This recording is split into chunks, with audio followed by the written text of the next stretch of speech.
2028 में हनुमान बेनीवाल आए कौन सीएम बनी को बने है केटा भाई आए तो मर्जी बिंगी बींगी क्यों मर्जी बाबा आपड़ो खड़ो हो है तो मेहनत करे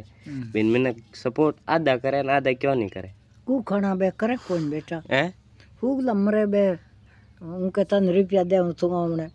होजा बुझो होजे एन बेन बापड़े फूकतण नोक दे बेन खर्चो करा दे हां अतमा हनुमान मां 2013 में खबरियो है आज तक के सीएम की कुर्सी लेनी है ठीक है तो मैं हनुमान बेनीवाल के बारे में क्या कहना चाह हनुमान बेनीवाल आए को वाली 2028 में जीती को जीतन मनियो के हमके मन को हागिट सपोर्ट है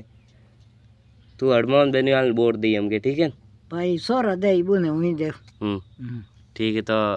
इयो के हनुमान बेनीवाल जिंदाबाद जिंदाबाद है भाई सोरा बेनीवाल दे सोरा बेनीवाल दे तो बेनीवाल दे हुई दे बेनीवाल तू दे हनुमान ने जिताई हमके पक्को एन 2028 में हनुमान आए कौन मनियो के भाई सोरे भाई बहुत हम बिंग हार में भाई बिंग कर्म में लेकुड़ है तो वो जीत बिंग कर्म हवा दक बे तो हनुमान बेनीवाल आई हमके तुम देखी तो तेरे देखुड़ मेरे देखुड़ उन फोटो बताऊं केड़ो खंटो है उन फोटो बताऊं बताऊं तन तो हनुमान बेनीवाल ने भाई हमारी दादी माँ सपोर्ट करे तो हैंग सपोर्ट करियो जो फैन है वो कमेंट करियो ठीक है।